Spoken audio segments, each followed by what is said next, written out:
In the last 24 hours, and I believe I know why, I received 7 or 8 emails asking me to debate Charlie Kirk. Okay.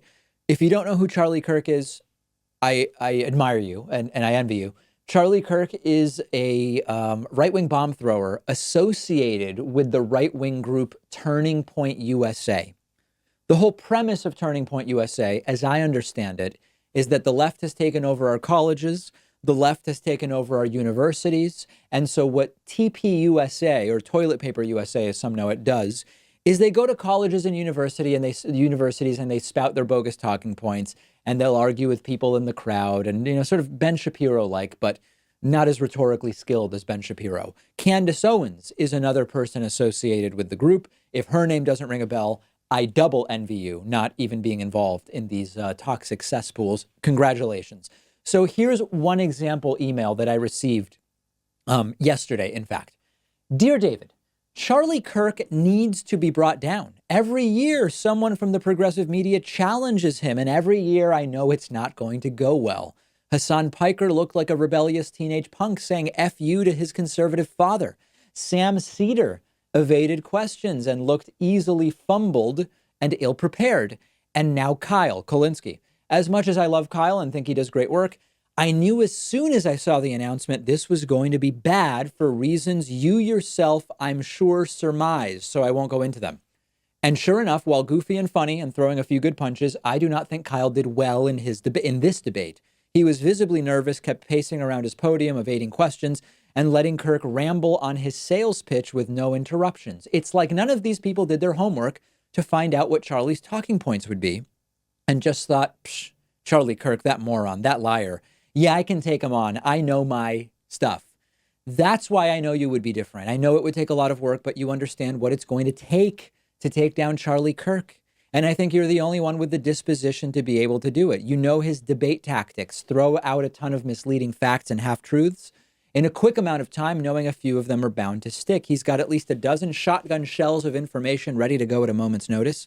He is not to be underestimated. He is really smart and has an obvious good memory. And you're the only progressive I can think of that can match him. So I'm begging you, David, for the sake of the progressive movement that I see getting damaged every year by this a-hole, take this effer down. You're our only hope, says John. So let's go through this in pieces.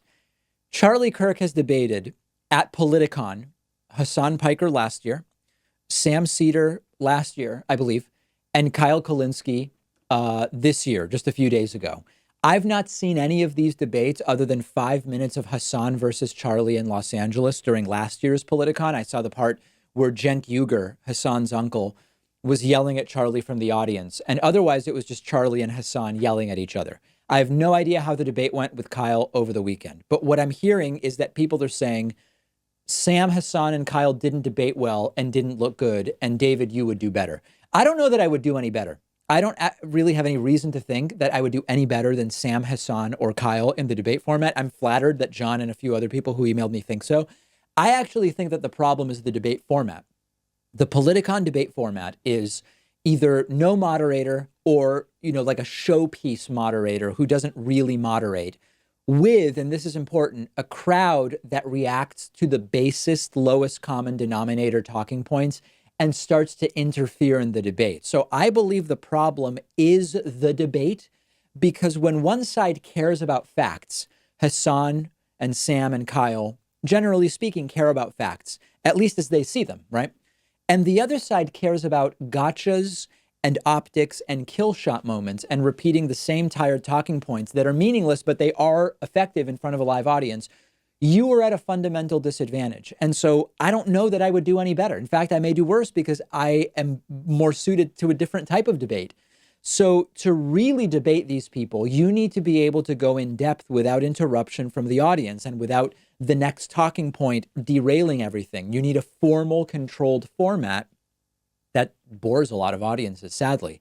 It's not going to create an event that will get Politicon to shell out the checks of, $10,000, $15,000, $25,000 per invited speaker or debater as they do now. I don't know if people know, but we get paid to go to Politicon.